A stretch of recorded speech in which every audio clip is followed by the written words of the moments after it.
Praise the name of the Lord. Hallelujah. Greetings in Jesus' wonderful name. सबको जय यीशु मसीह की. Is it the proper way that I should have connected? Could you kindly let me know?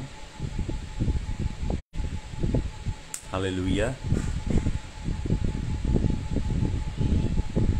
Am I really live? Is it the proper way I needed to be connected? Hallelujah. Hallelujah. Father, I pray in the blessed name of Yahushua HaMashiach. Father, I ask your Holy Spirit to lead and guide us. Father, your Holy Spirit to come and brood upon this broadcast. Hallelujah. Holy Spirit, come and brood upon this broadcast. Holy Spirit, exalt Jesus. Lift up the glorious name of Jesus.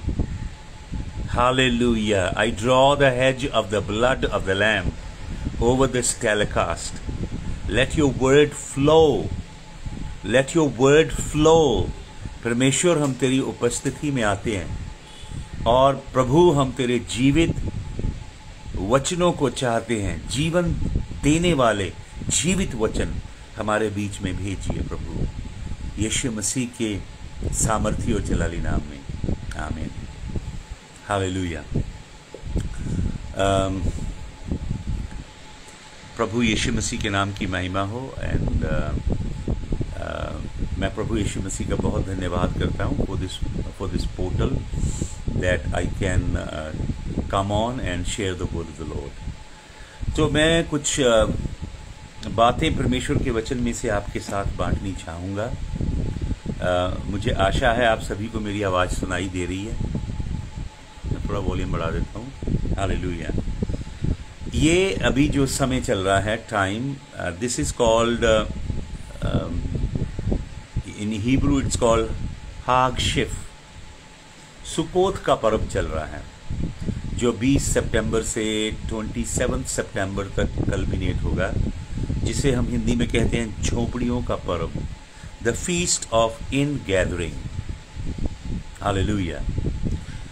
यदि हम प्रकाशित वाक्य 7 अध्याय देखें तो हम देखते हैं अन्य जातियां यहोवा परमेश्वर के सिंहासन के सन्मुख एकत्रित की गई हैं.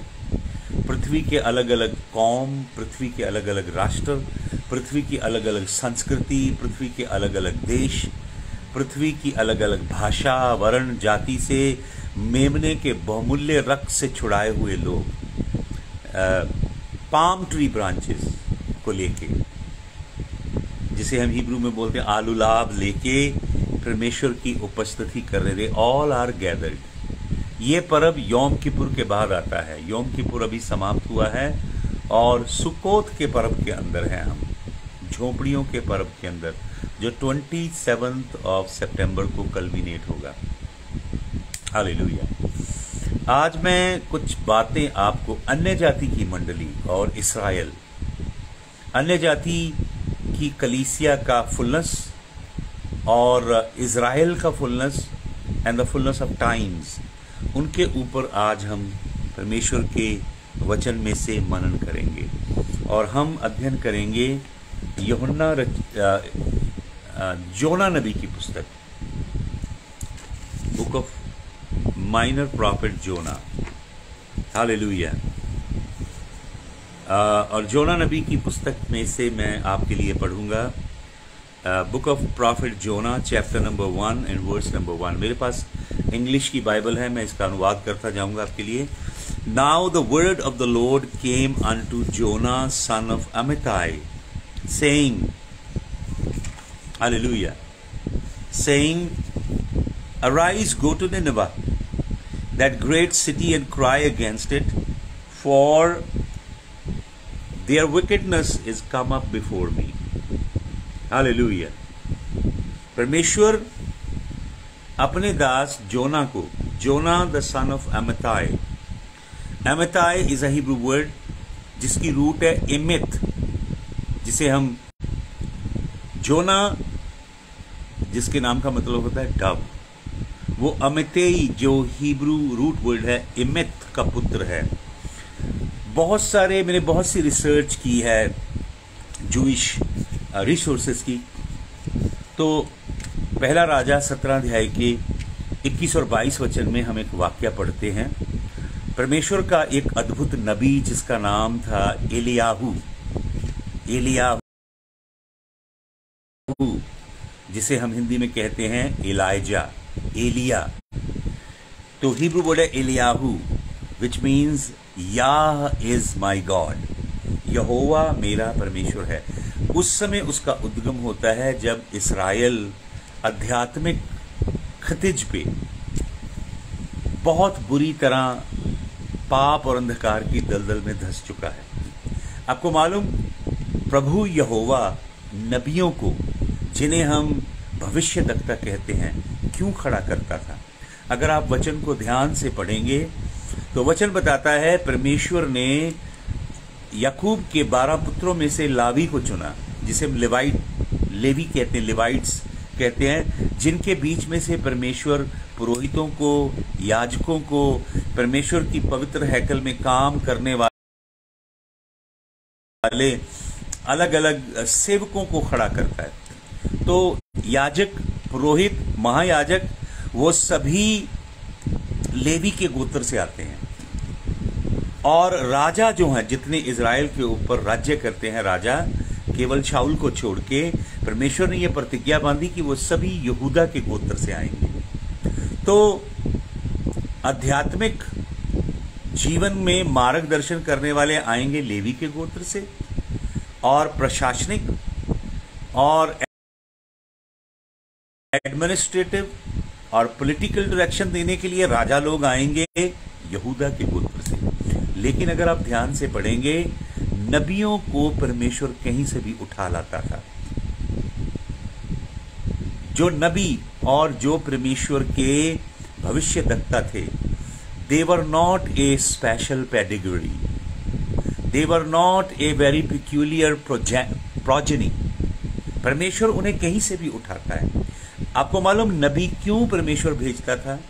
जब जब इस्राएल की कौम का, इस्राएली प्रजा का आत्मिक पतन होता था, जब जब वो अपने परमेश्वर को त्यागते थे और परमेश्वर की इस वाचा को, ये परमेश्वर की वाचा है, हिब्रू वर्ड है बेरीत और ग्रीक वर्ड है डायाथेके।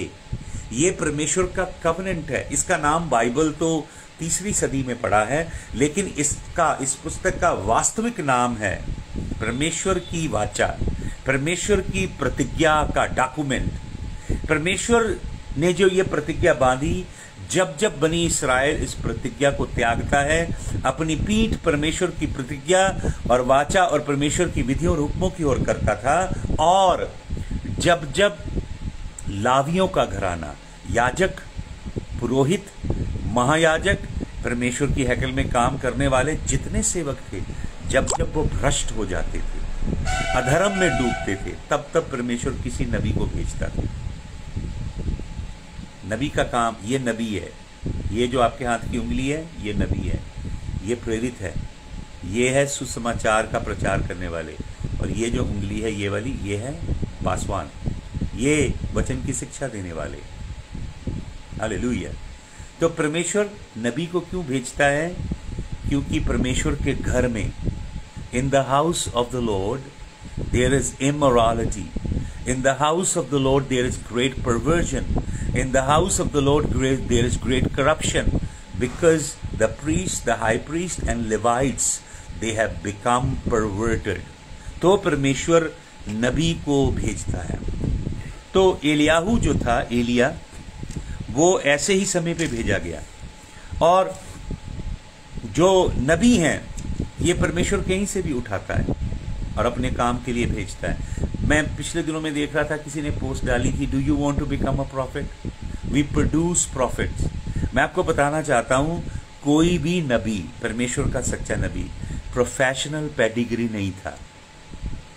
उनको किसी विशेष बाइबल स्कूल में ट्रेन नहीं किया जाता था, किसी विशेष इंस्टीट्यूशन से पढ़ के नहीं निकल और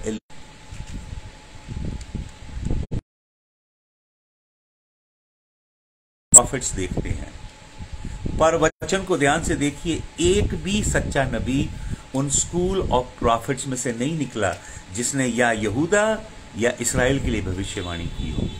तो पहला राजा 17 अध्याय में एक धनी स्त्री है जिसके घर में एलिया ठहरता है, और परमेश्वर के दास की दी गई आशीष के द्वारा उसके घर में एक पुत्र पैदा होता है। और पहला राजा 17 अध्याय में ये जिक्र है कि वो मर जाता है, और हम देखते हैं परमेश्वर अपने दास एलिया के द्वारा उस जवान को दोबारा से जिंदा करता है। बहुत से जूइश रब्बी मानते हैं कि जोना जो नबी है ये वही जवान बालक है जिसे एलिया ने मुर्दों में से जिंदा किया। Jonah was an apprentice of Eliyahu, एलिया का चेला था जोना नबी। जोना के विषय में एक बड़ी विशेष बात है, आपको मालूम, यहूदी रब्बी जोना नबी को, बेशक जो थियोलॉजी है क्रिश्चियन थियोलॉजी, वो जोना को माइनर प्रॉफिट मानती है, लेकिन जोना नबी इजराइलियों के 3 उच्च कोटि के नबियों में से एक है। वो 3 हैं, एलियाहू, एलिया, और दूसरा है फिनहास। फिनहास ऑफ कोर्स नबी नहीं है, और तीसरा है जोना। इनके विषय में क्या बात है? Because they were jealous for the Lord, वो यहोवा के लिए जलन रखने वाले थे, तीनों के तीनों। और इस्राएली लोग, यहूदी लोग इन्हें सबसे उच्च श्रेणी में रखते हैं। तो जोना जो नबी है, परमेश्वर अपने दास से क्या कहता है? Now the word of the Lord came unto Jonah son of Amittai saying arise. जो यहाँ पे हिब्रू वर्ड है, हिब्रू भाषा में उसका असली मतलब है यहोवा परमेश्वर एक आदेश देता है। वाइमेल यो कुम्बाय, वाइमेल यो कुम्बाय, यहोवा परमेश्वर आदेश देता है। किसे? जोना नबी को। और यहोवा परमेश्वर आदेश देके क्या कहता है? यहोवा परमेश्वर कहता है arise and go to Nineveh, उठ और निनवे को जा, क्योंकि इस नगर का अपराध मेरी दृष्टि में बहुत बड़ा है। यहाँ ओरिजिनल हिब्रू में लिखा है देयर विकेडनेस, हिब्रू वर्ड है अवान। विकेडनेस को हिंदी में कहा गया अधर्म, और हिब्रू वर्ड है अवान। अवान का मतलब गहरा पाप जो आपके अंदर आपके खून की धारा में बह रहा है। बाइबल में पाप को कहते हैं खाता, और एक दूसरा वर्ड है जिसे हम ट्रांसग्रेशन बोलते हैं, उसके लिए एक अलग हिब्रू वर्ड है। लेकिन सबसे ज़्यादा जो डीप गहरा पाप और पाप के लिए शब्द इस्तेमाल हुआ जिसे अधर्म कहते हैं, वो शब्द है अवान। अवान का मतलब man's second nature, man's sinful nature, man's nature at default, मनुष्य के गहराई में डीएनए में बसा हुआ पाप, अधर्म का स्वभाव जो मनुष्य का है। तो प्रभु कहते हैं कि निनवे का अधर्म मेरे सन्मुख आ पहुंचा है। मनुष्य के अधर्म या पाप ऊपर की ओर चढ़ते हैं, और मनुष्य की प्रार्थनाएं और विनतियां और परमेश्वर के लिए दी गई भेंटें भी ऊपर चढ़ती हैं। हम कुरनेलियस के विषय में पाते हैं कि परमेश्वर के लिए किए गए धर्म के काम,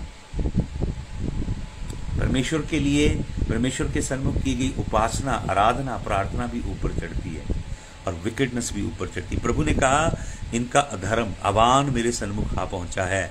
और प्रभु ने अपने दास को क्या आदेश दिया? प्रभु ने कहा कि उठ और उस शहर निनवे को जा, और परमेश्वर ने उसे प्रोफेटिक वर्ड दिया। आपको मालूम, परमेश्वर के कलाम में एक बड़ी अद्भुत बात लिखी है। परमेश्वर के वचन में लिखा है जरमाया 28:9 में, यदि किसी नबी को परमेश्वर एक पॉजिटिव प्रोफेसी देता है, और वो भविष्यवाणी है भलाई की, भविष्यवाणी है परमेश्वर की आशीषों की, तो वो भविष्यवाणी और वो नबी तब सच्चा है जब वो भविष्यवाणी पूरी हो जाए। लेकिन अगर आप परमेश्वर के कलाम को ध्यान से देखेंगे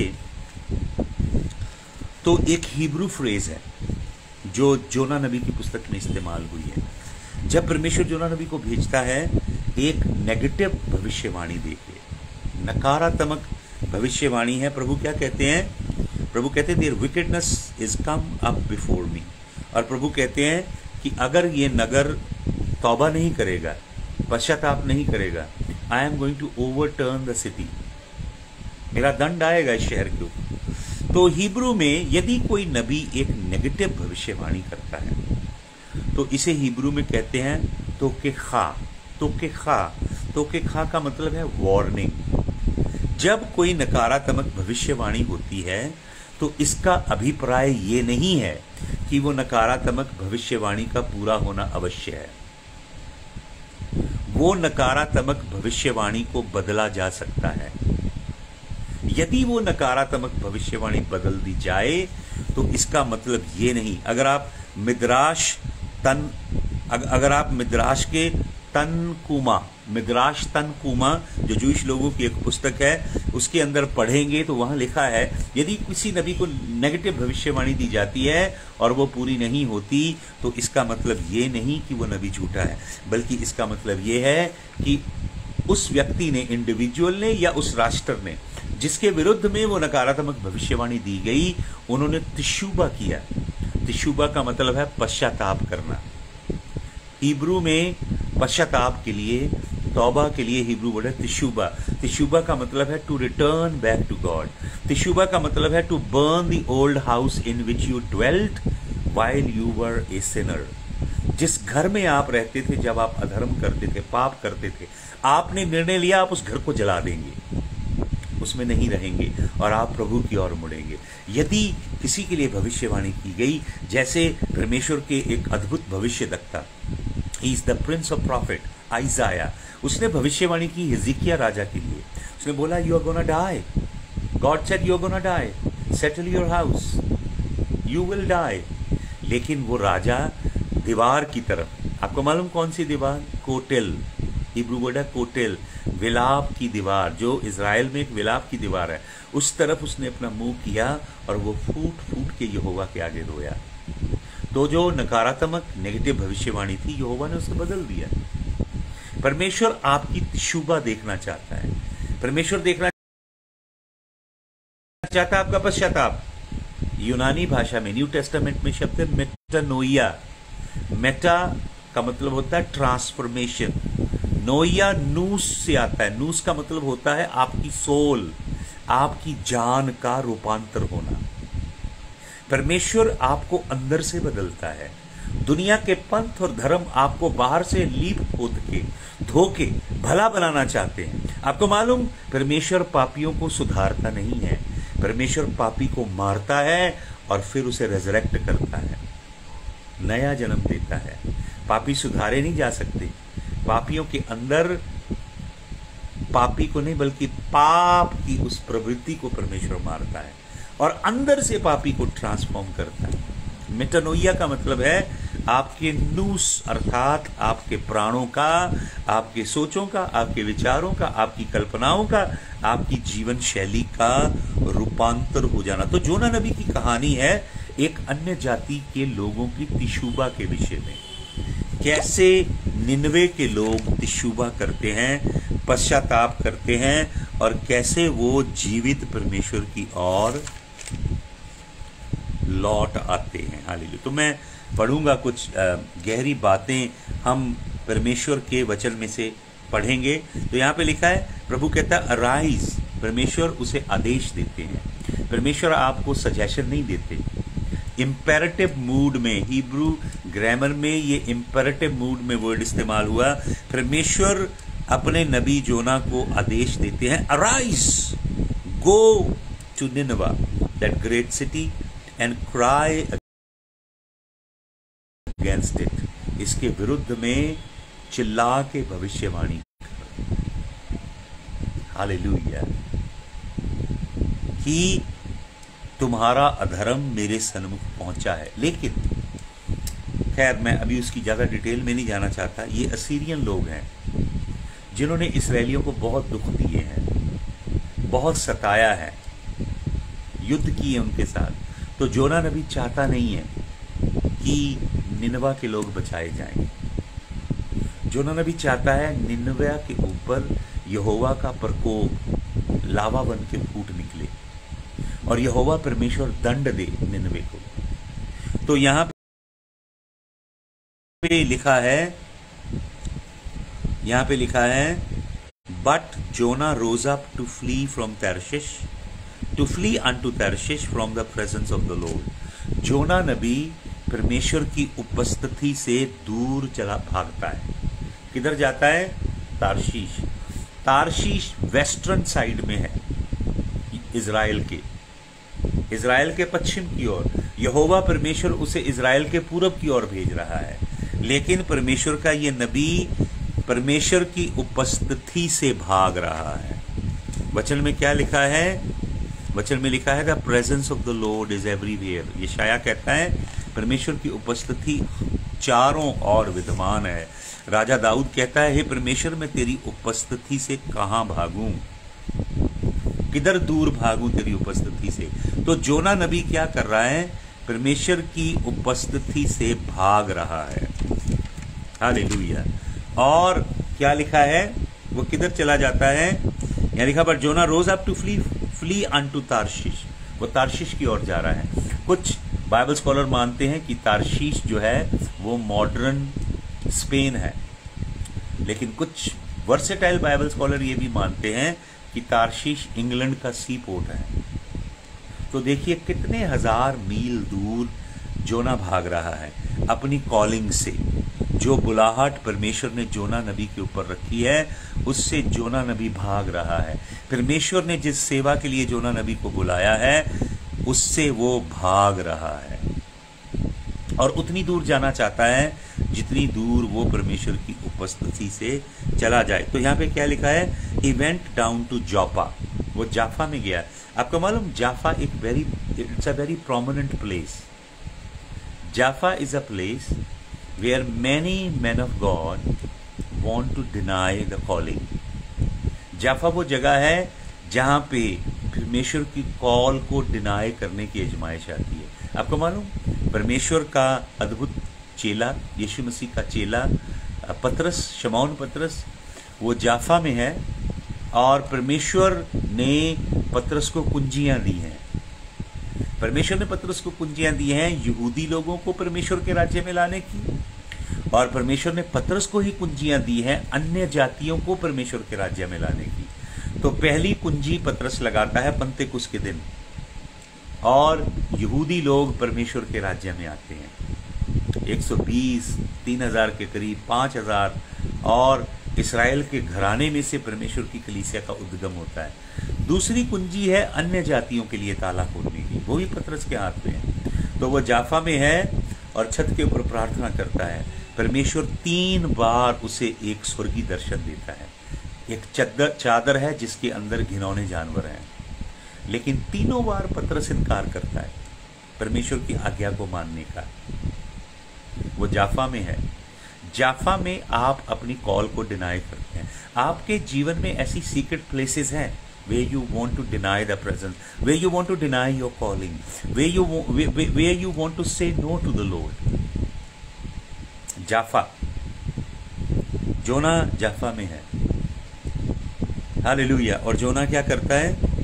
वो he went down to जाफा, जाफा में गया and he found a ship going to Tarshish। और वहां उसने एक शिप देखा, बड़ा समुद्री जहाज देखा जो तार्शीश को जा रहा है। और आगे लिखा so he paid the fare thereof. अगर आप परमेश्वर की आज्ञा को तोड़ के परमेश्वर की कॉलिंग से दूर भागेंगे, परमेश्वर की मर्जी से दूर भागेंगे, परमेश्वर आपको अपनी सेवा के लिए बुला रहा है, परमेश्वर ने आपके जीवन पे बुलाहट रखी। आपको मालूम सेवकाई प्रोफेशन नहीं है, सेवकाई एक कॉलिंग है। सेवकाई व्यवसाय नहीं है, सेवकाई मर्चेंडाइजिंग नहीं है। आज लोग परमेश्वर की पवित्र सेवा की मार्केटिंग कर रहे हैं, मार्केटिंग टूल्स, मार्केटिंग प्रिंसिपल्स लगा रहे हैं कलीसिया के लिए, परमेश्वर के कामों के लिए वर्ल्डली मार्केटिंग प्रिंसिपल्स, और चर्च को एक बड़े मॉल की तरह बना जहां पे सब कुछ बेचा जाता है, अभिषेक से लेके परमेश्वर का कलाम तक। कितनी बड़ी अंधकार की दशा में है इस समय कलीसिया। बाइबल में लिखा the great apostasy, the great falling away, जो प्रेरित पौलुस तिमोथियस की पत्री में लिखता है। Great falling away, Greek word है एपोस्टासिस।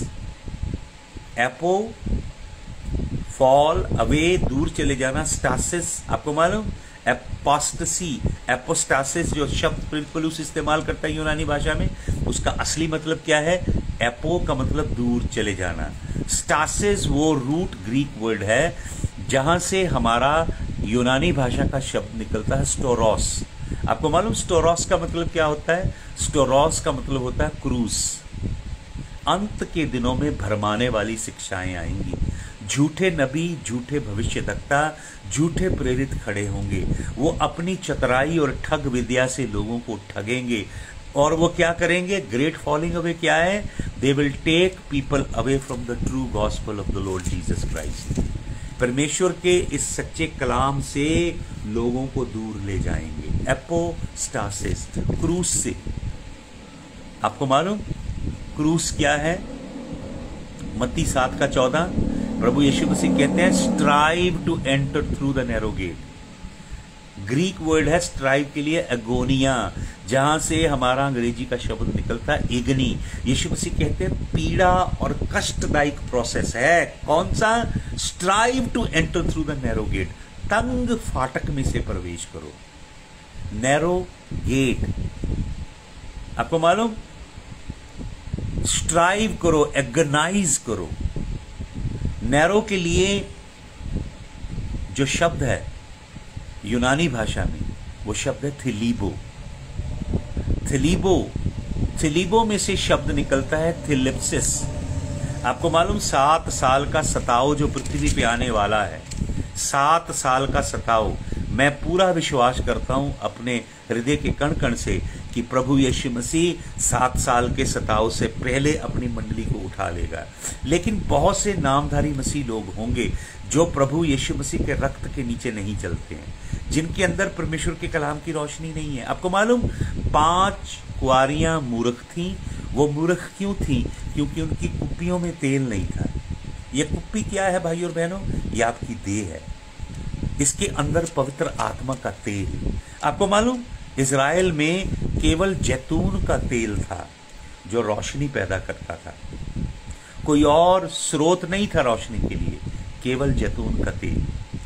तो वो तेल जलता है और रोशनी पैदा होती है। 5 कुआरियों की कुप्पी में तेल नहीं है, अर्थात उनके बदन में रोशनी नहीं है। किस चीज की रोशनी? क्या लिखा है 119 ज़बूर 119 भजन की 105 आयत में लिखा है, हे परमेश्वर तेरा ये वचन मेरे पांवों के लिए दीपक और मेरे राहों के लिए उजियाला है। तो ये रोशनी कौन सी है भाई और बहनों?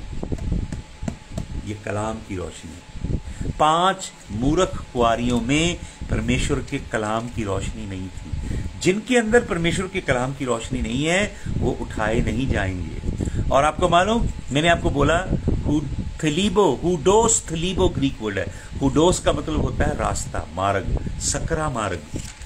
थलीबो का मतलब कष्टों और दुखों से भरा मार्ग। उस फाटक में से और तंग रास्ते में से प्रतिदिन आपने घुसना है और उस तंग मार्ग पे चलना है, जिसमें आपको आपके शरीर की वासना को प्रतिदिन क्रूस पे चढ़ाना है, जिसमें आपको अपने नूस, अपने माइंड को प्रतिदिन नया करना है, प्रतिदिन क्रूस उठाना और प्रभु के पीछे चलना है।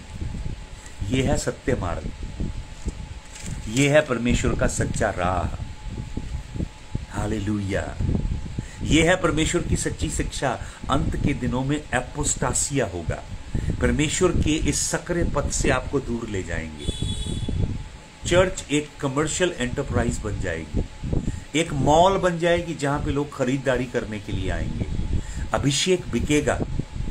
परमेश्वर की पवित्र नियमतों को बेचेंगे झूठे नबी, झूठे प्रेरित, और परमेश्वर के लोगों को ठगेंगे। प्रभु कहता है, you have made the house of my Father which was suppose to be the house of prayer unto all nation a den of robbers. ठगों और लुटेरे और चोरों की चोरगाह बना दिया है तुमने मेरे पिता के घर को। जोना भाग रहा है, आपको मालूम, ही इज फ्लीइंग। और जोना क्या करता है, वो एक शिप देखता है, एंड लिखा है ही पेड द फेयर। जब आप परमेश्वर की इच्छा से दूर भागेंगे, you will have to make your own payment. But when you are walking under the will, plan and purpose of God, heaven will supply all your needs according to his riches and glory, not your riches. आपको मालूम Greek text में क्या लिखा है, heaven will continue to supply all your needs according to heavenly riches and glory. तो जोना ने क्या किया, जोना ने पेमेंट किया। मैं आपको बताऊं असली भाषा में क्या लिखा है, हिंदी और इंग्लिश में तो ये लिखा है Jonah paid for his fair, लेकिन आपको मालूम ओरिजिनल हिब्रू में लिखा है Y10 शेखरा, Y10 शेखरा। इसका असली मतलब क्या है, Jonah paid for the whole ship. Jonah was a rich man, son of a rich woman. तो जब जोना ने जाफा में गया, जल्दी जल्दी में वहां एक समुद्री जहाज खड़ा है, उस समुद्री जहाज में 200 लोगों ने सवार होना है। जोना जाके कैप्टन से बोलता है ये हैं पैसे 200 लोगों के लिए, और लोगों से बोलता है this is free ride for you, come on everybody,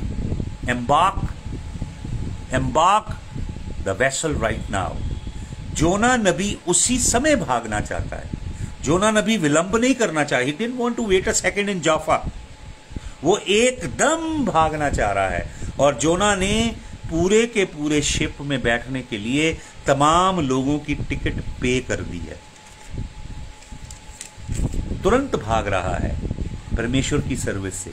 आज बहुत से ऐसे लोग हैं जिनके ऊपर परमेश्वर की सच्ची जिन्होंने बुलाहट है, वो परमेश्वर की कॉलिंग से, परमेश्वर की बुलाहट से, परमेश्वर की सेवा से दूर भागना चाहते हैं। और जोना जाना चाहता है जितनी दूर जोना जा सके, और वो शिप में चढ़ गया है, और लोग भी शिप के अंदर सवार हैं, and the ship is selling.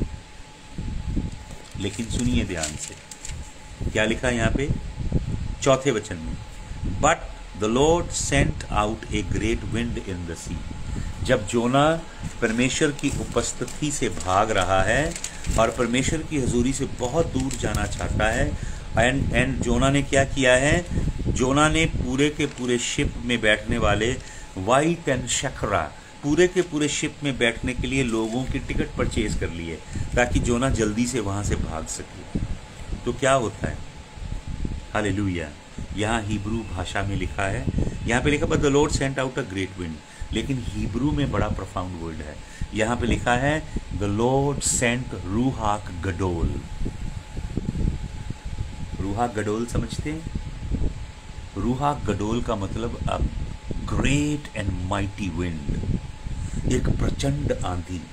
रूह पवित्र आत्मा के लिए भी यही शब्द है, रूहाक गडोल। रूहाक गडोल एक ऐसी आंधी है जो पूरे ब्रह्मांड का विनाश कर सकती है। रूहाक गडोल का मतलब गॉड बिकेम रूहाक गडोला या रूहाक गडोल, ऐसी आंधी जो परमेश्वर अपने क्रोध में भेजता है। उस आंधी से परमेश्वर पूरे ब्रह्मांड के एलिमेंट को मिटाना चाहता है। ये आंधी बाइबल में 3 बार आई है, अय्यूब की पुस्तक 1 अध्याय के 19 वचन में, और पहला राजा 19 के 11 में, जब परमेश्वर, और तीसरा है जोना नबी की पुस्तक 1 अध्याय के 4 वचन में, जब परमेश्वर पूरे ब्रह्मांड का विनाश करना चाहता है। एक प्रचंड आंधी है जब परमेश्वर का नबी, आपको मालूम जोना इस्राएल का प्रतीक है। जब इस्राएल परमेश्वर की अनआज्ञाकारिता में है, जब इस्राएल परमेश्वर की आज्ञा नहीं मान रहा, जब इस्राएल परमेश्वर की वाचा के विरुद्ध, परमेश्वर की आज्ञा, परमेश्वर की मनसा, परमेश्वर की मर्जी के विरुद्ध भाग रहा है, तो परमेश्वर क्या करता है, एक प्रचंड आंधी भेजता है। शैतान नहीं भेजता ये प्रचंड आंधी, रूहाक गडोल। आपको मालूम वचन में क्या लिखा है, यशायाह नबी की पुस्तक में लिखा है, they rebelled against the Holy Spirit and Holy Spirit became their enemy. इजरायलियों के लिए लिखा है कि उन्होंने यहोवा के आत्मा का विरोध किया, बलवा किया उसके विरुद्ध, और यहोवा का आत्मा उनका वैरी बन गया और उनके विरुद्ध लड़ने लगा। ये रूहा गडोल जो है, ये वही आत्मा है, ये वही पर्सन है जो पंतेकुस्त के दिन 120 लोगों के ऊपर उतरा है और उन्हें पवित्र आत्मा की कुव्वत से भर दिया है। वही रूहा गडोल भाई और बहनों एक प्रचंड आंधी, विनाशकारी आंधी लेकर आ रहा है। लिखा है, the Lord sent out great wind into the sea. यहोवा ने भेजी है ये प्रचंड। आपको मालूम, कोविड-19 एक प्रचंड आंधी है। किसने भेजी है ये? बहुत सारे लोग हमारे पंजाब में कोरोना वायरस को जूतियां मार रहे थे। बहुत सारे झूठे नबी, पापा डैडी कोरोना वायरस को बांध रहे थे, रिब्यूक कर रहे थे। परमेश्वर ने मुझे कोरोना वायरस के आगमन से पहले बताया। मैं 40 दिन उपवास में था और मुझे परमेश्वर ने बताया कि एक मरी, मैंने अपनी फेसबुक पे इसे डिकोड किया है हिब्रू से, कोरोना क्या है। आप उन दिनों में चले जाइए, मेरी फेसबुक पे ढूंढिए, आपको मिल जाएगा। हालेलुया। और आप देख सकते हैं दी बाइबल अनप्लग्ड करके, the Bible Unplugged doctor Vinod Kumar, मेरा यूट्यूब चैनल है जिसमें आप जाके कुछ वीडियोस देख सकते हैं, सब्सक्राइब कर सकते हैं। तो परमेश्वर ने ये आंधी भेजी, प्रचंड आंधी। आपको मालूम, बाइबल में एक वर्स है जो 70 टाइम्स रिपीट हुई है। परमेश्वर एक बार बोले महत्वपूर्ण है, परमेश्वर 2 बार बोले और महत्वपूर्ण है, परमेश्वर 3 बार बोले और महत्वपूर्ण है, लेकिन परमेश्वर 70 टाइम्स ये बात कहता है। या तो बिल्कुल इसी रूप में है ये वर्स, तोरा से लेके मूसा की 5 पुस्तकों से लेके मलाकी तक। क्या है वो वर्स?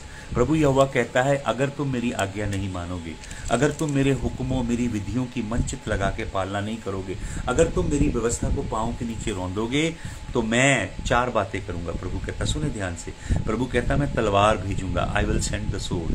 फिर प्रभु कहता है I will send the famine, मैं अकाल भेजूंगा। फिर प्रभु कहता I will send the pestilence, मरी भेजूंगा, प्लेग भेजूंगा। ये प्लेग कोरोना वायरस, आप मुझे कहेंगे ये वुहान की लैब में डॉक्टर किया गया वायरस है, I can agree with you. इसे डॉक्टर लोगों ने बनाया, ये केमिकल वॉर का हिस्सा है, चाइना की मैनिपुलेशन है।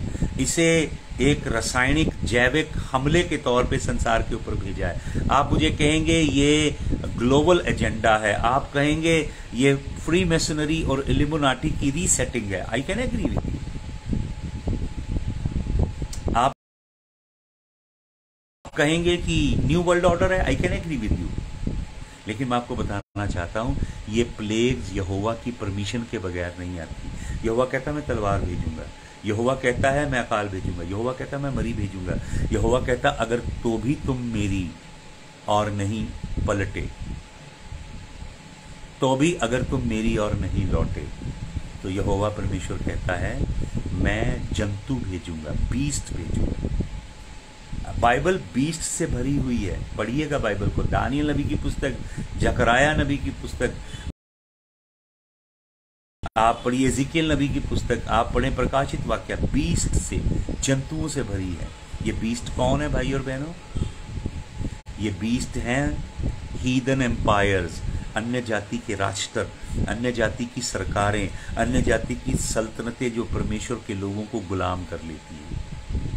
तो परमेश्वर ने प्रचंड आंधी भेजी और लिखा है and there was a mighty tempest in the sea so that the ship was like to be broken। ये जो जहाज है ये क्या होने लगा है? टुकड़ों में, छोटे छोटे टुकड़ों में टूटने लगा है। क्यों? कि इस जहाज के ऊपर परमेश्वर का एक नबी है जो परमेश्वर की इच्छा से दूर भाग रहा है। तो पढ़ें आप इसका, मैं आपके लिए पढ़ता हूं 6वां वचन।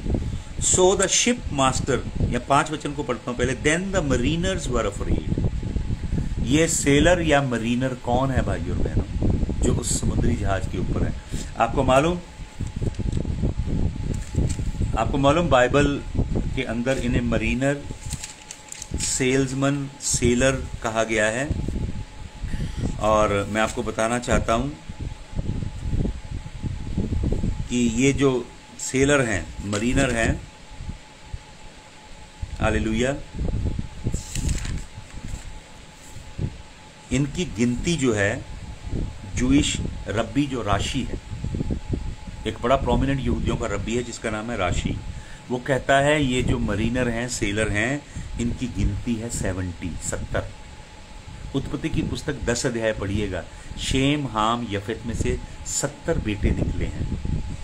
ये 70 जेनेटिक पूल हैं, 70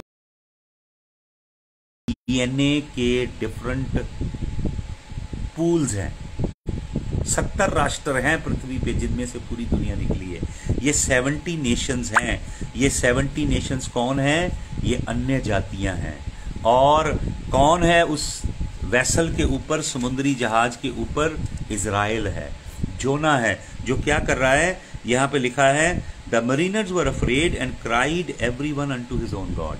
ये मरीनर है 70 राष्ट्र, पृथ्वी की 70 कौमें। ये पूरी पृथ्वी के अंदर 70 नेशंस हैं और ये 70 की 70 राष्ट्र कहाँ हैं? उस समुद्री जहाज के ऊपर हैं। और ये क्या कर रहे हैं? The Mariner were afraid and cried every man unto his God. अपने अपने देवता को पुकार रहे हैं। ये तस्वीर है इस समय की। पृथ्वी के ऊपर इस समय भाई और बहनों एक पेस्टिलेंस, पृथ्वी के ऊपर इस समय एक महामारी, एक प्लेग, एक great plague is wreaking havoc called कोविड-19। और इस समय इजराइल भी और कलीसिया भी समुद्री जहाज के निचले हिस्से में जाके सो रहे हैं। आपको मतलब इजरायली लोगों ने क्या किया है? वो दौड़े हैं वैक्सीनेशन के लिए कि हम अपने आप को इम्यून करें ताकि हम अपने कामों पे लौटें, हम बिजनेस एज यूजुअल करें, अपने कारोबार करें, यहोवा की ओर नहीं लौटे। यहोवा कहता मैं प्लेग भेजूंगा। किस लिए? किस आशा से यहोवा प्लेग भेजता है? मैंने आपको बताया, नेगेटिव भविष्यवाणी जब आती है वो इसलिए नहीं होती कि परमेश्वर दंड देना चाहता है। परमेश्वर की उसके अंदर मर्सी छिपी होती है, परमेश्वर की करुणा छुपी होती है।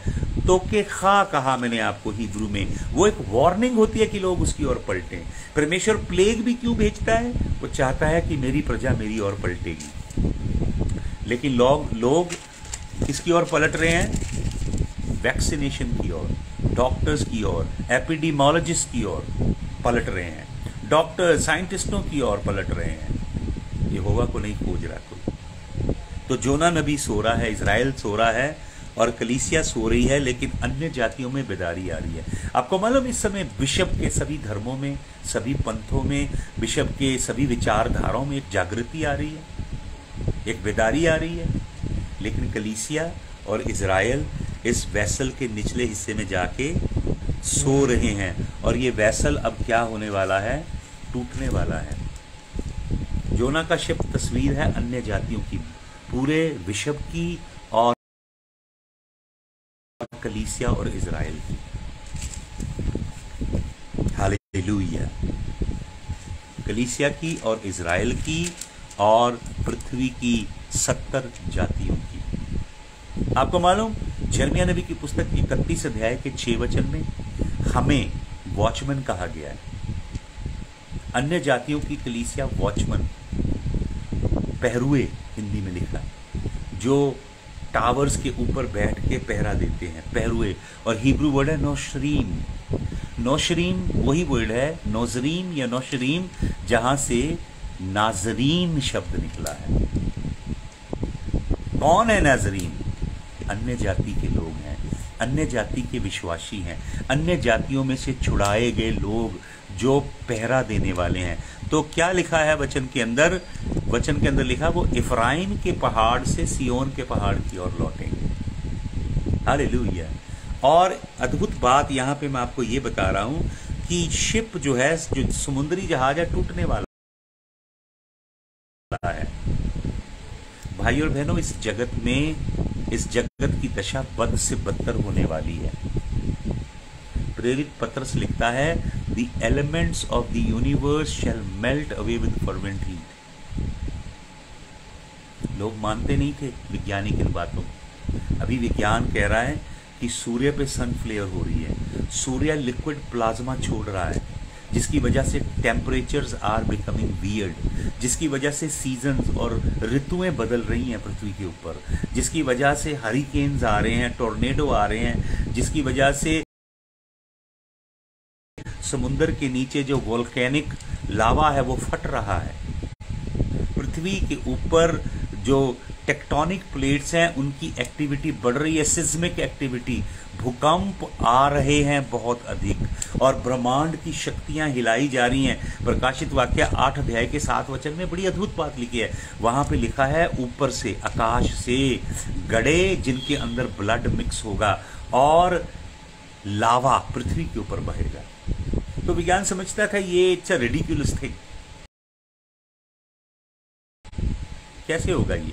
आपको मालूम, सूर्य में से हो रहा है CME, जिसे कोरोना मास इजेक्शन बोलते हैं। लिक्विड प्लाज्मा सूर्य से बह रहा, सन फ्लेयर हो रही है सूर्य के ऊपर।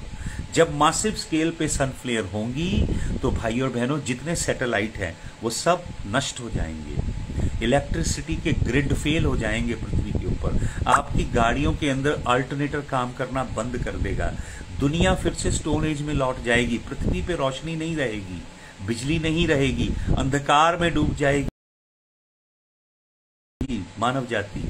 आपको मालूम, विज्ञान हंसता था जब इज़िकियल नबी की भविष्यवाणियां पढ़ता था, जब प्रकाशित वाक्य की भविष्यवाणियां पढ़ता था जिसमें लिखा है कि घोड़ों के ऊपर बैठ के 2 करोड़ सोल्जर की फौज आएगी, तो लोग बोलते थे ये तो न्यूक्लियर एज में हम आ गए हैं, अब तो जो लड़ाइयों की फेट डिसाइड होगी मिसाइल से, एटॉमिक एनर्जी से, न्यूक्लियर बॉम्ब से, हाइड्रोजन बॉम्ब से। ये तो प्राइमोडियल बातें लिखी हैं बाइबल में। लेकिन भाई और बहनों, बाइबल सच्ची है। दुनिया फिर स्टोन एज में लौट जाएगी, सब कंप्यूटर्स काम करना बंद करेंगे। आपको मालूम, America, United states of America की रिसर्च कर रहा था मैं, एक नॉर्मल डे में 5000 जहाज होते हैं हवा में। जब कोरोना मास इजेक्शन होगा, आपको मालूम सूर्य से जो सन फ्लेयर होती है, जो लिक्विड प्लाज्मा गिरता है, उसका टेम्परेचर 6000 फ़ारेनहाइट से 10,000 फ़ारेनहाइट होता है। और जो प्लेन्स होते हैं उनका जो एलॉय एल्यूमिनियम होता है वो केवल 600 फ़ारेनहाइट तक टेम्परेचर विथस्टैंड कर सकता है। वो ऊपर से सन फ्लेयर होंगी, वो जहाज पिघल जाएंगे, उसके अंदर जो लोग होंगे उनका ब्लड लिक्विड वेपर बन जाएगा, और स्ट्रेटोस्फेरिक एटमॉस्फेयर की चेंज से, गर्म और ठंडी की चेंज से गड़े बनेंगे, और वो गड़े खून से लिबड़े होंगे, लथपथ होंगे, और आग, खून, गड़े पृथ्वी के ऊपर गिरेंगे। ये बातें हो रही हैं, पृथ्वी के north and south pole flip कर रहे हैं। मेरे पास समय नहीं है इन बातों में जाने के लिए, मैं जोना के संग स्टिक करना चाहता हूं। लेकिन यहां पे लिखा है कि ये जहाज टूट रहा है, समुद्री जहाज टूट रहा है, संसार की हालत बद से बदतर होती जाएगी, ये कलाम बता रहा है, परमेश्वर का सच्चा वचन बता रहा है। तो ये लोग क्या कर रहे हैं, जब ये जहाज टूटने वाला है तो क्या कर रहे हैं? पढ़िए वचन, यहां पे लिखा है, Then mariners were afraid and cried every man unto his God and cast forth the wares that were in the ship into the sea. जो समुद्री जहाज के ऊपर सामान रखा है, कीमती चीजें रखी हैं, जो उनकी जरूरत की चीजें हैं, जो एक्सपोर्ट इंपोर्ट हो रहे हैं प्रोडक्ट, बहुत प्रेशियस कमोडिटीज हैं, उन सबको बोरियों में बांध के, उन सबको गठरियों में बांध के समुद्र के अंदर फेंका जा रहा है। जो चीजें बहुत कीमती थी, अब उन्हें पता लगा है जब रूहा गडोल, जब विनाश की आंधी बह रही है, कि अब इन चीजों की कोई वैल्यू नहीं है। आपको मालूम, आपने देखा होगा कोरोना वायरस के तांडव के दौरान लोग चिल्ला रहे थे, लाखों रुपया देना चाहते थे ऑक्सीजन के एक सिलेंडर के लिए। लोगों को पता लगा कि जो मटेरियल चीजें हम इकट्ठा कर रहे हैं ना संसार की, इनका कोई मूल्य नहीं है। संसार का धन जीवन नहीं दे सकता।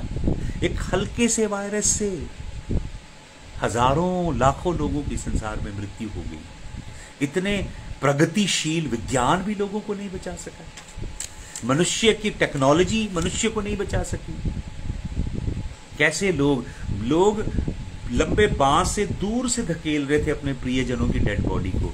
कोई अपने प्रिय माता का चेहरा भी नहीं देखना चाह रहा था, कोई अपने प्रिय पिता का चेहरा भी नहीं देखना चाह रहा था। मनुष्य के जीवन का मूल्य नहीं रहा एक वायरस के दौर। ये तो अभी ट्रेलर देखा आपने। पृथ्वी पे विपत्तियां दर विपत्तियां आने वाली हैं। अपने आप को तैयार करें, वो दुल्हन बने भाई और बहनों जिसकी कुप्पी में तेल है और जिसके अंदर कलाम की रोशनी है। वो दुल्हन जो पवित्र और धर्मी जीवन जी रही है, जिसकी झुर्रियां, दाग धब्बे वचन के निर्मल जल से धोए जा रहे हैं। हालेलुया। जो प्रायोरिटी है आपकी, जो चीजें आप एक्यूमुलेट कर रहे हो कीमती, आप समझेंगे, जानेंगे कि उनका कोई मूल्य नहीं रहा। जान के लाले पड़ गए हैं। सब चीजों को लोग क्या कर रहे हैं, फेंक रहे हैं। आपको मालूम हिब्रू वर्ड क्या है? हिब्रू वर्ड है हा खलीम, वो जिसे लिखा है the wares that were in the ship. जो कीमती चीजें थी उन्होंने इकट्ठी की, उसके लिए हिब्रू वर्ड है खलीम। आपको मालूम खलीम का मतलब क्या है? वो कौन सी चीजों को समुद्र में फेंक रहे हैं? खलीम का मतलब वो कीमती चीजें तो हैं, लेकिन खलीम शब्द का मतलब एक और भी है। खलीम का मतलब है मनुष्य की विचारधारा, मनुष्य की आइडियोलॉजी, मनुष्य की अपनी परंपराएं, मनुष्य के अपने रीति रिवाज। ये कलीसिया के 2000 साल की जो अपनी बनाई परंपराएं हैं, अपने बनाए रीति रिवाज, अपनी डिनोमिनेशन के अपने अकीदे हैं, अपने असूल हैं, ये काम नहीं कर रहे इस समय। They are not saving people. तो वो लोग क्या कर रहे हैं? उनकी गठड़ियां बांध के फेंक रहे हैं उनको, ताकि यहोवा के इस सच्चे कलाम को लें। ये है सच्ची रोशनी। इंसान के बनाए नियम, इंसान की बनाई परंपराएं नहीं है। ये हा खलीम का मतलब है वो उसे फेंक रहे हैं, उन्हें गठड़ी बांध के समुद्र के हवाले कर रहे हैं, because they are not working. Hallelujah. तो कलाम में क्या लिखा है कि जोना सो रहा है निचले हिस्से में। कलीसिया सो रही है इस समय, कलीसिया जागी नहीं है। परमेश्वर चाहता था कलीसिया तो शुबा करे, पश्चाताप करे, प्रभु की ओर लौटे, प्रभु को ढूंढे, लेकिन ढूंढ नहीं रही बल्कि सो रही है। तो इसके 6 वचन में लिखा है सो द शिप मास्टर। अब सुनिएगा ध्यान से, मैं अपना वचन संदेश खत्म करने जा रहा हूं, लेकिन बहुत गहरे रहस्य आपको बताने जा रहा हूं। तो क्या लिखा है कि यहां पे लिखा था ship master came to Jonah. 70 captain हैं जहाज की, 69 के ऊपर जो 70 सबसे बड़ा कैप्टन है, सबसे बड़ा सेलर है, वो किसके पास आता है? जोना के पास आता है। एंड सेड अनटू हिम, यहां पे वही वर्ड लिखा है वायमेल यो खुम्बाय, जो यहोवा ने कहा था। यहोवा ने कहा था गो टू निनवे। वही सेम शब्द अन्य जाति का व्यक्ति, जो कौन है? कैप्टन है शिप का, बड़ा कैप्टन, चीफ कैप्टन, वो जोना के पास आ रहा है और जोना को कह रहा उठ। क्या क्या लिखा यहां पे? Ship master came to him and said unto him what meanest thou O sleeper arise. उठ। जोना सो रहा है। आपको मालूम ये कैप्टन कौन है? हिब्रू में कैप्टन नाम का कोई शब्द नहीं है, सुन लीजिएगा ध्यान से। हिब्रू में जो वर्ड है वो है रब हा खोईम। रब हा खोईम। खयम वर्ड, खयम का मतलब होता है जीवन, खयम। यहां पे है रब हा खोईम, ये शब्द आता है। रब का मतलब होता है ओनर, मालिक। खोवेल खेवेल, खोवेल खेवेल, आपको मालूम ये क्या होता है? खोवेल खवेल। खैम मतलब होता है, खैम रूट है जिसका मतलब होता है जीवन। खोवेल खवेल, रब हा खोईम खवेल, इसका असली मतलब क्या है? सुनिएगा ध्यान से। जब बच्चा मां की पेट में होता है, मां के पेट से खाना बच्चे के पेट में जाता है, जिस पाइप के थ्रू जाता है उसे अम्बिलिकल कॉर्ड कहते हैं, नाड़ू कहते हैं, नाभि के संग जुड़ा होता है, जहां से मां का भोजन बच्चे के अंदर मां का प्रोसेस किया हुआ भोजन बच्चे के अंदर जाता है। इसे नाड़ू बोलते हैं या अम्बिलिकल कॉर्ड बोलते हैं। तो ये जो कैप्टन है, आपको मालूम रब हा खोवीम, इसके लिए हिब्रू वर्ड है। ये कैप्टन वो है जिसके हाथ में क्या है? अम्बिलिकल कॉर्ड है। अम्बिलिकल कॉर्ड जो है जीवन देने वाली कॉर्ड, ये अन्य जाति के कैप्टन के हाथ में है। अन्य जातियों की कलीसिया, 70 कबीलों में से बनाई गई कलीसिया, हम जो अन्य जाति की कलीसिया है, हमारे हाथ में एक इम्पॉर्टेंट रोल है इजराइल को जगाने का। इजराइल जो जो जंगली जैतून की टहनियां इजराइल में रोपी गई हैं, अर्थात कलीसिया, सच्चा इजराइल और रोपा गया इजराइल, उन्हें जगाने का काम अन्य जाति की कलीसिया को दिया गया है। ये जो रब हा खोवीम खोवेल, ये कौन है? ये शिप का सबसे बड़ा मास्टर है। इसके हाथ में वो अम्बिलिकल कॉर्ड है। जच्चा की पीड़ाएं लगने वाली हैं। यशाया 54 अध्याय के पहले वचन में जब सियोन को पीड़ा लगती है तो बच्चा जन्मता है। गलतियों 4 अध्याय के 26-27 में परमेश्वर का दास पौलुस कहता है, मेरे बालकों, मुझे तुम्हारे लिए जच्चा की पीड़ा लगी है। जच्चा की पीड़ा लगी है ताकि मसीह वो बालक आए। यशाया 9:6 में उसे बेटा कहा गया है और उसे बच्चा कहा गया। Unto us a child is given. Child के लिए हिब्रू वर्ड है येलेड।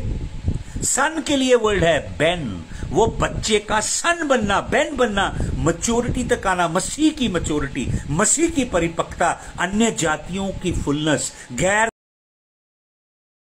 कौमों की फुलनेस और इजराइल की फुलनेस और मसीह की परिपक्वता, मसीह की आमद, मसीह का आगमन, इसकी कुंजी अन्य जातियों की कलीसिया के पास है।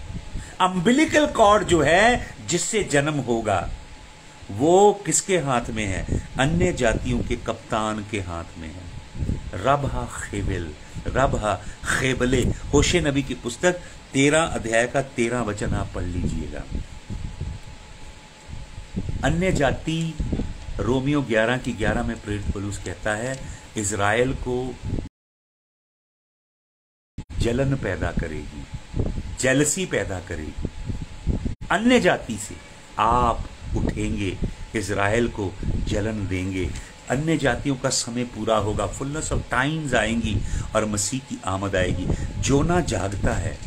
जोना को कौन जगा रहा है? अन्य जाति, क्योंकि अन्य जाति के हाथ में अम्बिलिकल कॉर्ड है। मसीह की परिपक्वता, fullness of times, fullness of Gentiles, fullness of Israel अन्य जाति की कलीसिया के हाथ में है। इजराइल की परिपक्वता अन्य जाति से आएगी, अन्य जाति की परिपक्वता इजराइल से आएगी। हम दोनों इकट्ठे मैच्योरिटी को पहुंचेंगे। अन्य जाति के लिए कोई और मसीहा और इजराइल के लिए कोई और मुक्तिदाता नहीं है। हालेलुया। तो एक अद्भुत बात आपको बताना चाहता हूं। इजराइल में जागृति आती है, जोना जगता है तो क्या होता है? हालेलुया। मैं पढ़ता हूं कुछ वचन आपके लिए। यहां पे लिखा है इसके 7 वचन में, and they said everyone to his fellow, come let us cast lot that we may know who for whose cause this evil is come upon us. They cast lot and it fell upon Jonah. Jonah की वजह से, Israel की वजह से जगत पे विपत्ति, हम विश्वासियों की वजह से जगत पे विपत्ति आई है। कोरोना वायरस आया है कलीसिया और इजराइल के अधर्म की वजह से। जब कलीसिया और इजराइल यहोवा की ओर मुड़ेंगे तो शुभा करेंगे, कोरोना वायरस गायब हो जाएगा। इसे जूतियां मारने की, डांटने की जरूरत नहीं है, क्योंकि यहोवा ने भेजा है। जो बला, जो बबा यहोवा भेजता है, you are not authorized to rebuke that plague. तो क्या लिखा है यहां पे? लिखा है 9 वचन में, तो जोना जागता है। जोना से सवाल किए जाते हैं। कौन करता? अन्य जाति। क्या सवाल करती? 8 वचन में लिखा है, व्हाट इज योर ऑक्यूपेशन? तेरा पेशा क्या है? यहां पे लिखा, for whose cause is the evil is upon us. किनकी वजह से ये बुराई हमारे ऊपर आई है? तेरा पेशा क्या है? एंड वेंस केमस्ट दाउ, तू कहां से आया है? And what is thy country, तेरा देश कौन सा है? And of what people art thou, तू कौन है? अन्य जाति प्रश्न करती है इजराइल से, ताकि इजराइल की चेतना जगे, और इजराइल जगता है। जोना जगता है। क्या कहता है? He said unto them, I am Hebrew. Eber से निकला ये शब्द, जो हमारा पुरखा है यीशु मसीह की वंशावली में, इबेर, हिब्रू, इबेर, वहां से ये वर्ड निकला, मैं हिब्रू हूं and I fear the Lord. क्या जोना वास्तव में डर रहा था पहले प्रभु से? नहीं, वो तो प्रभु की उपस्थिति से कोसों मील दूर भागना चाहता था। लेकिन अब क्या कहता है? I fear the Lord, the God of heaven, and which hath made the sea and the dry land. उस परमेश्वर से जिसने ब्रह्मांडों को रचा है। ये मल्टीवर्स यूनिवर्स है जिसमें आप और मैं रहते हैं। इसकी रचना करने वाला है यहोवा परमेश्वर। वो कहता है, हिब्रू में लिखा है, I am the servant of योटेबावे, मैं यहोवा का क्या हूं, नौकर हूं। और वो उनसे कहता है मुझे उठा के फेंक दो समुंदर में, तो समुंदर शांत हो जाए। अब मैं एक वचन आपको देना चाहता हूं, उसके बाद हम प्रार्थना करके समाप्त करेंगे। 15 वचन में लिखा, so they took up Jonah and cast him forth into the sea and the sea ceased from raging. Jonah को उठा के, आप वजह हैं संसार के दुखों की। मैं ज्योति में चलता हूँ, पवित्र और धर्मी जीवन जीता हूँ। मेरा शहर, मेरा मोहल्ला, मेरे इलाके के लोग बरकत के नीचे आते हैं जब ज्योति में चलने वाले, जिनके हाथ में रोशनी का बटान दिया यहोवा ने, जो पहाड़ पे बसा हुआ नगर है, जो पृथ्वी का नमक है, salt of the earth. Earthly salt नहीं है आप, you are salt of the earth. वो जब अपना नमकीनापन खोते हैं, अपनी रोशनी खो देते हैं, तो जगत के ऊपर दंड आता है। तो यहाँ पे लिखा, उन्होंने फेंका और शांति हो गई। और आगे क्या लिखा है, then the men feared the Lord exceedingly. 70 जो राष्ट्र हैं, 70 सेलर, जो 70 पृथ्वी के राष्ट्रों को दिखाते अन्य जातियां, वो यहोवा से डरने लगी। दे फियर्ड द लॉर्ड। कौन सा लॉर्ड? पहले अपने गॉड्स एंड गॉडेसेस की पूजा करते हैं वो, लेकिन अब किसकी उपासना कर रहे हैं? यहोवा की। आपको मालूम जूइश रब्बी एलियाजर क्या कहता है? एलियाजर जूइश रब्बी कहता है, दे ऑल बिकेम प्रोसेलाइट। वो सब के सब उन्होंने यहोवा परमेश्वर को अपना जीवन अब दे दिया। सब के सब जो शिप पे थे, जोना नबी ने उन्हें प्रचार किया। मैं क्यों कह रहा हूं कि जोना नबी ने उन्हें तोरा सिखाया, ये कलाम सिखाया? क्यों कह रहा हूं? क्योंकि सुने, वो 16 वचन में लिखा है, वो डर गए यहोवा से, and offered A sacrifice unto the Lord and made वाउज। ये 2 काम किए उन्होंने जोना 1:16 में। वो कन्वर्ट हो गए, वो बदल गए, उन्होंने यहोवा के आगे घुटने टेक दिए। उन्होंने जो खलीम थे, वो सब चीजें, परंपराएं, अपनी विचारधारा, अपना संस्कृति, अपनी बातें, अपने पंथ, अपने अकीदे, सब उठा के समुद्र में फेंक दिए। कुछ काम नहीं कर रहा था। जोना ने उनको कलाम सिखाया। क्यों? क्योंकि वो यहोवा के भय के नीचे आ गए। And they offered sacrifice. Hebrew word है जिबा खला अदोनाय। उन्होंने जिबाक किया। आपको मालूम, जिबाक करना टोरा का हिस्सा है। ये टोरा, ये कलाम सिखाता है जिबाक कैसे करना है, कुर्बानी कैसे चढ़ानी है, जगवेदी बना के कैसे जानवर को कुर्बान करके उसका रक्त छिड़कना है, क्योंकि लहू बहाए बगैर पापों की क्षमा नहीं है। अन्य जातियां 70 पृथ्वी की नेशंस जोना के जागने के बाद जागती हैं। जोना उन्हें टोरा सिखाता है, वो जिबाक करते हैं। And they made vows unto the Lord. कहां से सीखा उन्होंने जिबाक करना और to make vows unto Yahweh God of Abraham, Isaac and Jacob. Israel के परमेश्वर के आगे नजराने, कुर्बानियां चढ़ाना और जिबाक करना उन्होंने गूगल करके नहीं सीखा। आज बहुत से लोग गूगल पे कलाम सीखते हैं सैटरडे को और संडे को प्रीच करते हैं। उन्होंने किससे सीखा? जोना नबी से सीखा। Because Jonah arrived to the fullness, and the church of the Gentile is arising to the fullness. अन्य जातियों की कलीसिया संपूर्णताई की ओर आएगी। इज़राइल जागेगा, अन्य जातियों की कलीसिया जागेगी। भाई और बहनों, परमेश्वर जब रूहा गडोल भेज रहा है पृथ्वी के ऊपर, प्रचंड आंधी आ रही है विनाशकारी, इसके बीच में जागृति का आना जरूरी है। कलीसिया का जगना, परमेश्वर के सच्चे कलाम का प्रचार जरूरी है। परमेश्वर ये काम कर रहा है, आपको इस्तेमाल करेगा इस काम के लिए। कल मैं और आगे कंटिन्यू करूंगा, परमेश्वर के इन सत्य वचनों को आगे बढ़ाऊंगा। आइए हम प्रार्थना करें। प्रभु, हम आपका धन्यवाद करते हैं इस पोर्टल पे जितने लोगों ने आपके वचन को सुना और जो आगे भी सुनेंगे, प्रभु दूसरों से शेयर करेंगे इस कलाम को।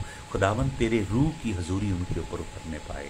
तेरा पवित्र आत्मा कलीसिया को तैयार करे। अन्य जातियों की फुलनेस आए, इज़राइल की फुलनेस आए खुदावन, मशियाक आए, मसीहा आए खुदावन, और दुल्हन उठाई जाए। ये प्रार्थना हम करते हैं खुदावन, तेरे लहू के साए के नीचे अपने जीवनों को रख देते हैं खुदावन।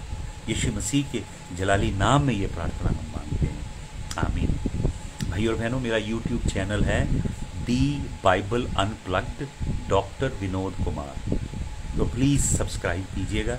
मैं आने वाले समय में यूट्यूब लाइव करके परमेश्वर के वचन के गहरे संदेशों को बांटने जा रहा हूँ। और मेरी फेसबुक है पास्टर विनोद कुमार।